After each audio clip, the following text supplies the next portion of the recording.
viewers, welcome back to yet another exciting episode of Erongo Talk. My name is Micheline Navatises and we're finding ourselves on the grounds of Coastal High School. Since it's Education Day today, as it is Thursday, but that will change soon. So just stay tuned so that you can see the changes that will take place soon.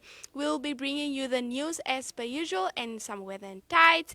And today we'll be speaking to the principal of Awaseb Primary School based in Diashi, who will be telling us about the 3 additional classrooms that were built last year, but also the challenges that they are facing right now as we speak. So stay tuned for the calendar day. We'll be right back.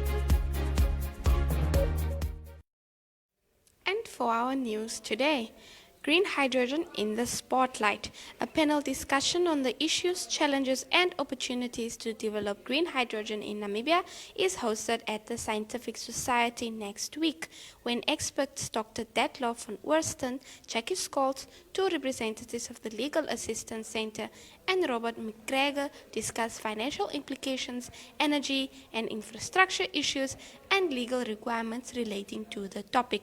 Hydrogen is the most abundant chemical element on the planet. It is present in 75% of matter. However, we need find it alone, but in the company of other chemical elements such as oxygen forming water or carbon forming organic compounds. Humanity has long used it as a raw material in the chemical industry or metallurgy and as a fuel, but because it cannot be taken directly from nature in its pure state, it needs to manufacture it. And it is the very method that we use to obtain hydrogen that determines whether that hydrogen is a clean, sustainable fuel or not. When we talk about green hydrogen, we mean hydrogen that has been obtained without generating pollutant emissions. Example, sustainable hydrogen, a fuel that is already being presented as the key energy factor for achieving global decarbonization and fulfilling the commitments made for 2050 in the fight against climate change. However, nothing is without its drawbacks. Moving on to our second story, closing the cancer care gap. Now, more than ever, inequalities in healthcare have been highlighted due to especially COVID-19. The time to accept that coexistence with this pandemic and all other diseases, and thereby shifting our focus back to all-around quality healthcare is now. In order to achieve better health outcomes and move towards equitable healthcare, our health systems must function properly, and while the administration remains critical, our vulnerable communities, persons and minorities also need to be heard in order to achieve this goal. Let us close the care and support gap so that all cancer patients in Namibia will have better access to treatment, support, and cancer care on this World Cancer Day to be commemorated on Friday, which is tomorrow. Rolf Hansen, the CEO of CAN, emphasized. According to CAN, the Union for International Cancer Control, UICC, advises that more than 90% of cervical cancer mortality occurs in low and middle income countries. Moving on to our third and last story for today, the Roads Authority RA announced that booking for learner license testing commenced on Tuesday, 1st February 2022 at all NATO centers countrywide. Applicants will no longer be required to drop their applications in a box at the NATO centers, Corporate Communication Officer Constance Mulima said in a media release. The new booking system requires applicants to submit their application forms in person at the counters at relevant NATO centers. Thereafter, a test date and time of the next available slot will be provided to the applicant immediately. Mulima added that applicants must take along a certified copy of their ID and a $50 learner license application fee. Furthermore, applicants may download the learner license application form from the RA website www.ra.org.na. Applicants are reminded to ensure that they are allocated a slot for the test before leaving the NATA's premises. We again wish to appeal to all our clients to adhere to the set precautionary COVID-19 protocols at all times when visiting our offices, said Constance. And that was it for our news.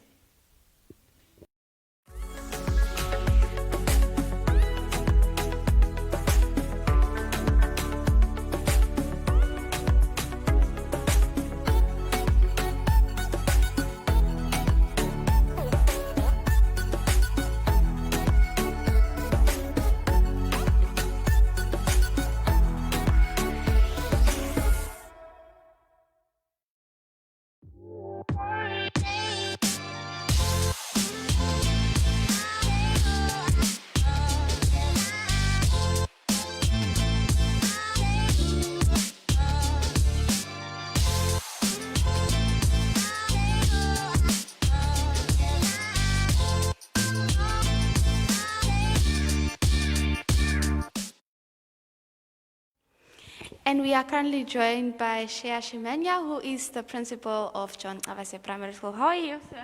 Oh, I'm fine, ma'am. How are you? I'm well. So we are standing in a brand new classroom. How do you feel that you got additional classrooms for the school? Oh, very much. I'm delighted. I'm happy to have new classrooms, as we have been, for far too long without the classrooms, enough classrooms. And now that the classrooms are availed to us, it's a very good, move that the ministry has done for us. So we are basically happy to have the new classrooms. All right. And how impactful will these classrooms be? How many learners can be accommodated in one classroom? Okay, this is a normal classroom where we can accommodate up to 40 learners. You see, there's even a storeroom. It's spacious, yes. And then the teacher and the teacher can either sit in front or at the back. There's a notice board. Yeah, basically it's a normal classroom where we can accommodate 40 plus. 40 plus learners. Yes. All right. And what other challenges is the school facing at the moment? One of them are the chairs, of course, the lack of chairs. What other challenges is the school facing at the moment? In general, the school faces a number of challenges, and one of them is that is lack of office space. Okay. You see, the school is growing, and we have a very tiny staff room, and so let me say an admin block is quite tiny. It cannot accommodate all the staff members. Right. That's challenge number one. We also have a challenge of other facilities like libraries, laboratories. We want to implement also the school feeding program. There is no kitchen available for now. We also have a lack of the playground for the pre-primary. Yeah, it's also some of the challenges that we are facing. Other challenges are also the support staff, the cleaners. You see, the population is big. You talk of 1,120 learners, but you only have 2 cleaners. Yeah, to attend. It's quite difficult for them. At least if you can be availed with additional staff, support staff. Right. Yeah, basically those are some of the many challenges that we are facing. All right. But other than to look on the bright side, what can we expect from Hanganeni? From Awaseb Primary School. What positivities can we look in with regards to maybe sport activities, athletics? What do you have up on the sleeve for the 2022 academic year? For the 2022 academic year, we will closely follow the and SSU sports calendar. Yeah, we will actually, we keep them active. We participate. We take part in circuit, zonal, and if possible also national events that will be taking place. Yes, we will actively engage our learners into all the sports codes. They should participate. All right. And just lastly, any general comment or messages you have for your staff at large, and just with regards to the parents and the learners? To the parents, our most biggest stakeholders, important stakeholders, we would like to encourage them to send their learners to school on time and prepare them for school.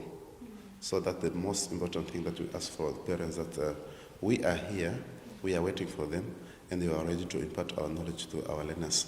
So therefore, the most important message is that they should be sending to their learners to schools each and every day. They should avoid,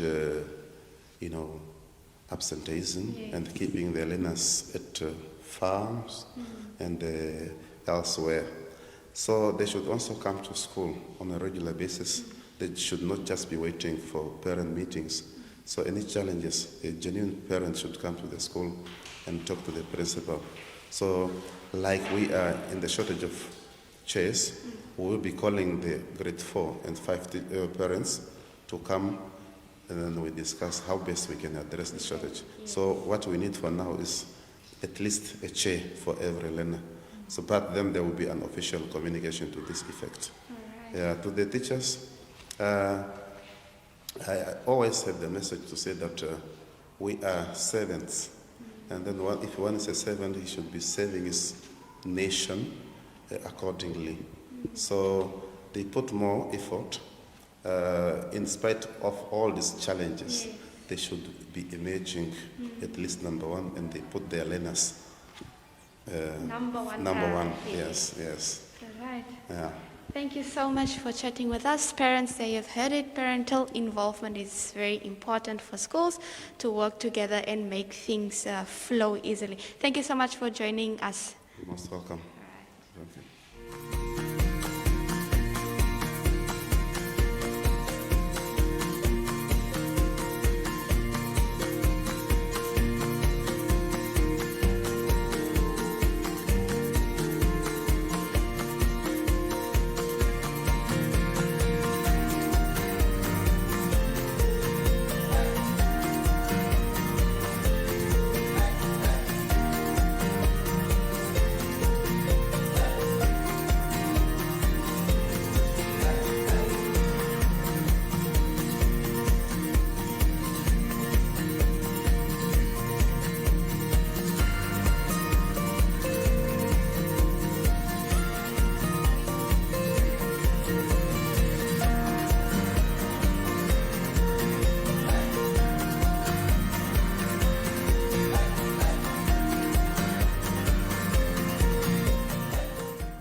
Okay, my study tip is you need to read the things out loud and speak out loudly.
the weather report for today. For Walvis Bay, the sun will set 12 minutes to 8 and will rise 16 minutes to 7 on Friday. Walvis Bay will experience a maximum of 23 degrees Celsius with a minimum of 18 and a maximum of 22 degrees Celsius predicted for Friday. A southwest wind will prevail with a speed of 13 kilometers per hour. For Swakopmund, the sun will set 12 minutes to 8 and will rise 16 minutes to 7 on Friday. Swakopmund will experience a maximum of 21 degrees Celsius with a minimum of 18 and a maximum of 21 degrees Celsius predicted for Friday. A southwest wind will prevail with a speed of 13 kilometers per hour.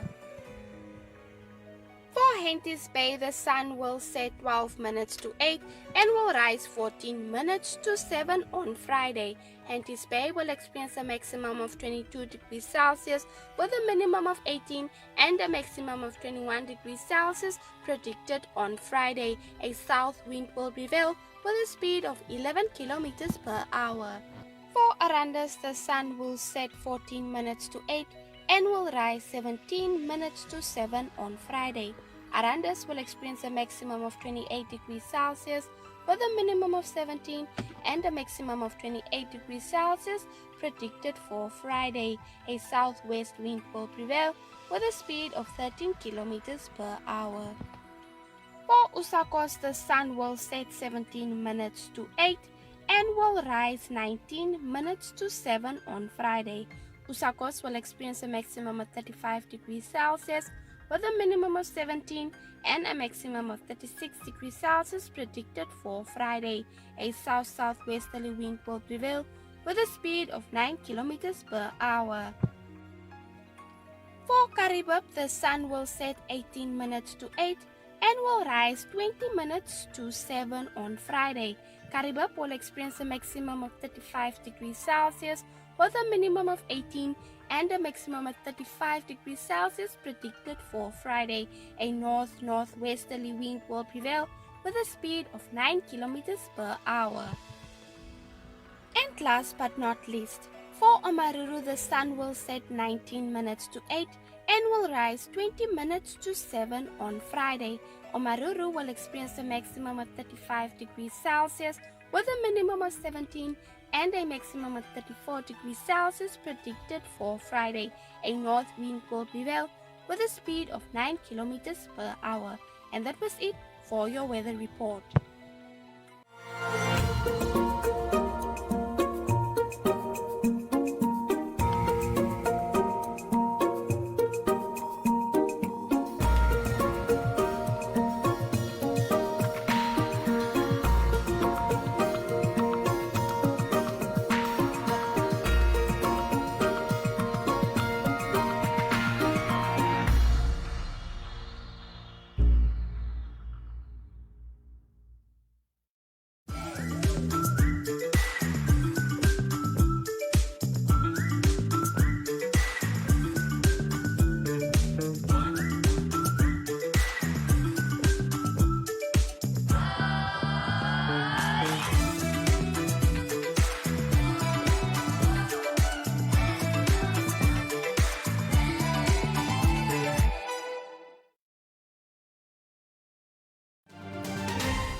Unfortunately, we've come to the end of our lovely episode for today. But fear not, you'll be seeing us tomorrow again.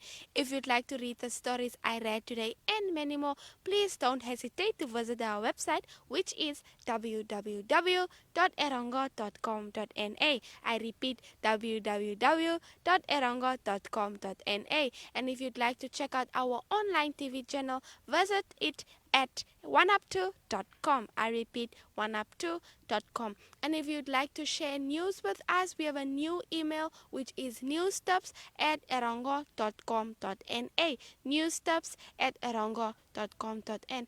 And if you'd like to send more videos and more news with us, you can contact us on our WhatsApp and Telegram number, which is 0811 7040. I repeat, 0811 7040. For myself and I, it was a lovely show for today. We'll talk again next time. Bye.